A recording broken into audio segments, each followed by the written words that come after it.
So ArtReach is a cultural development agency that works across the UK and Europe. We aim to create great art and make it accessible to communities and to engage communities in work that's diverse and challenging and provocative. The first project that we did back in 2015 had 4 partners and was a smaller scale cooperation project called Freedom.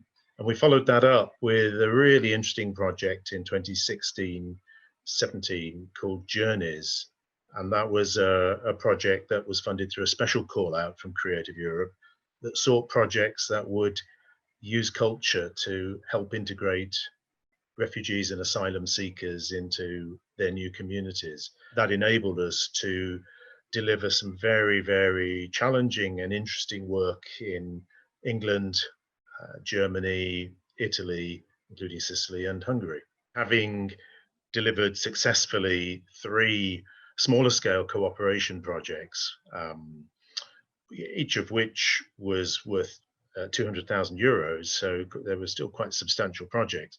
We felt that we were in a position and had some strong partnerships across Europe that would enable us to put together a really ambitious 3-year project that would be meet the criteria for a large-scale cooperation project.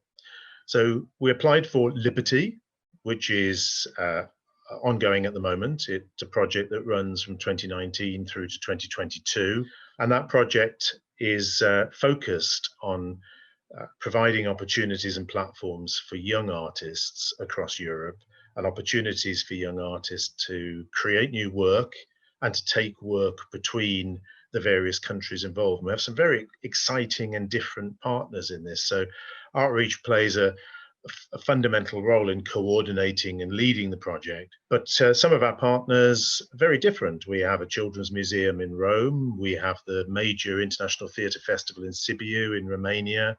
We have a French dance company. We have a centre in Serbia that works particularly with young people. We have a major festival in Hamburg.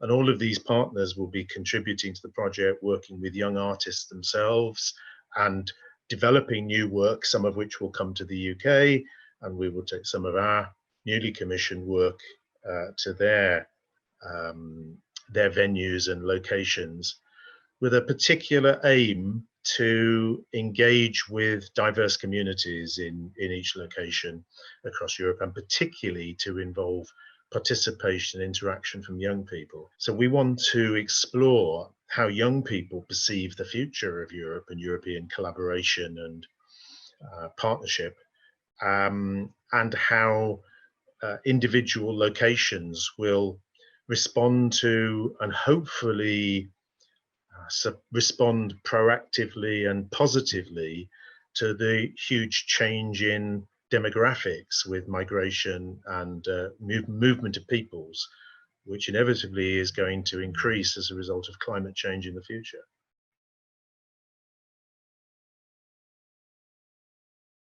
At a very simple level, it's benefited from additional resources and funds. But it's not just about receiving Creative Europe money. It's about also the leverage that has brought in attracting other funds. So we've been able to use Creative Europe funding to help us to achieve other fundraising targets. We're using that as match. But perhaps more importantly than that, the work has enabled, and the Creative Europe support has enabled us to develop the content of our festivals in the UK. We've been able to bring exciting new commissions and work, and a particular example that springs to mind is discovering the work of Masca Theatre in Bucharest in Romania, who do some extraordinary and different work. And we brought that company to the UK twice, the only times they've been to the UK. And the last time we brought them, we took them on a tour and presented them to audiences in Nottingham, London, Leicester, Lincoln. And people had never seen work like it. And it was inspiring both for us as arts practitioners and commissioners, but also for our audiences. So that opportunity to bring new content has been a huge benefit. And the chance for our team to develop their skills, to go out and meet with and work with practitioners in different cultural environments. It was particularly interesting and perhaps a a learning experience for us to see just how difficult it is for the arts community in Hungary at this time, who are dealing with considerable censorship and oppression in terms of the way they deliver their work. We commissioned a number of theatre performances that explored the experiences of refugees. And our partner in Hungary, which is the Art Centre, the Trafo House, which is the equivalent to the ICA in London, were not able to directly commission something relating to the refugee crisis in the contemporary world because their government has built a wall and has locked refugees away. So what they did very cleverly and very bravely was to commission a theatre company to create a piece set in the future in which climate change had meant that Hungary was short of water and Hungarian citizens were having to go as refugees elsewhere. So they explored the whole theme and concerns and issues around that. And now it was such an interesting experience for us to see how they managed to do that, to learn from that.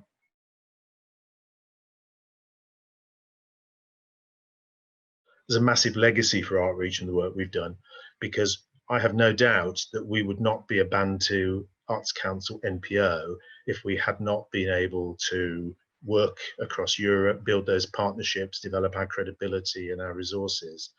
And those are partnerships that are ongoing. We are absolutely confident that the fantastic partnerships we've built up in 10 or 11 European countries will continue beyond Brexit.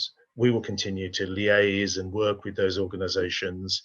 But most importantly, and perhaps most practically, most of them are still in Europe, in the European Union, and can still apply for Creative Europe funds. And already we have been successfully integrated as a partner in one of their own applications. So we can continue to benefit from Creative Europe funds because we've invested in those partnerships. Everybody who's been involved has had a chance to have new experiences, new travel experiences, new cultural experiences, which have informed their ongoing thinking, work, ideas, artistic aspirations. And that's an extraordinary and important legacy. And we've been able to share that with audiences here, bringing work over and exploring that, allowing some of our artists to work in collaboration with artists from other countries. We commissioned a project called Look Up as part of Journeys, and that involved visual artists creating large-scale pieces of work that were presented outdoors on public buildings, or not always public actually, but on buildings where they would be seen by large numbers of people passing. So it was taking a gallery outdoors where it would be seen by large numbers of people. And the artist Mark Titchener that we commissioned in Manchester, who created a series of text-based pieces to explore his engagement with refugees and asylum seekers. We had one of his pieces on the outside of the facade of the National Football Museum in Cathedral Square in Manchester. And it was huge, had huge impact. And the faces of my partners who arrived in the square with me to come and see the work and suddenly saw this huge image on the side of a very popular, accessible building, outside of which 20,000 people a day pass, who couldn't fail but see this. This huge piece of work was really powerful. That particular piece had the text on it, which was a quote from a refugee, which said, "Listen to me. How can I live when my mind is in a prison?" And there were a number of other pieces with sentiments that were expressed by refugees around the city. Hugely powerful.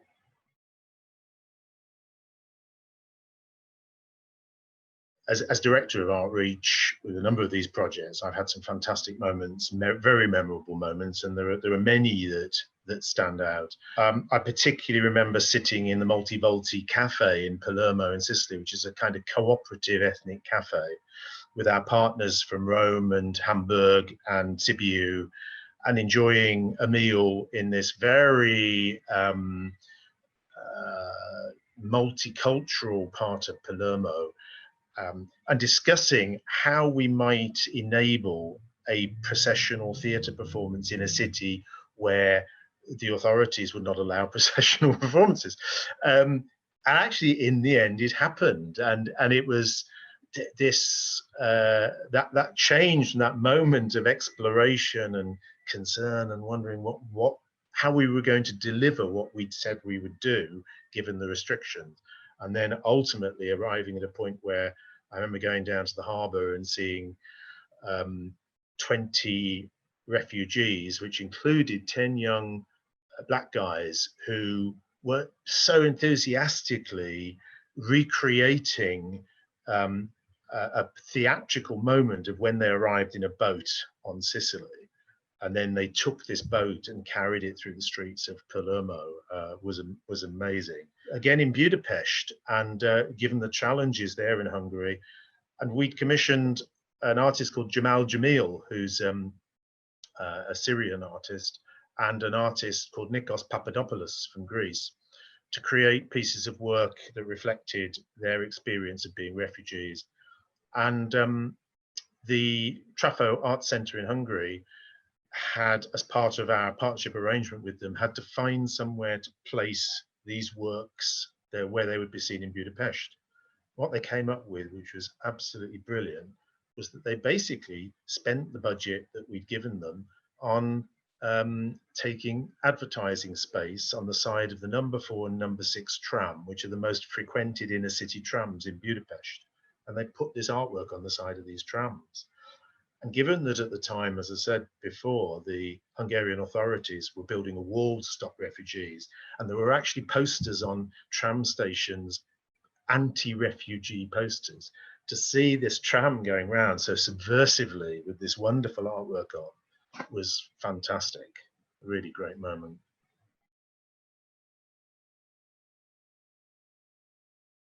I think it's really important to stress from the ArtReach perspective how important the support of Arts Council England has been in enabling us to do these projects, because actually if we hadn't had substantial Arts Council funding, it would have been quite difficult to find the necessary match to do Creative Europe work, because for a small scale project we've needed to find 40% of the costs, and for a large scale project it's 50%. And obviously our partners have all got to chip in as well with the budget they're getting. But for the work we're actually delivering in England, we have to have that partnership. So Arts Council support has been absolutely critical. And equally, I think, you know, the Arts Council have got a lot out of the work we've done, and they've seen how valuable that's been, and what a great learning experience and opportunity for artists to develop and for audiences to have new experiences.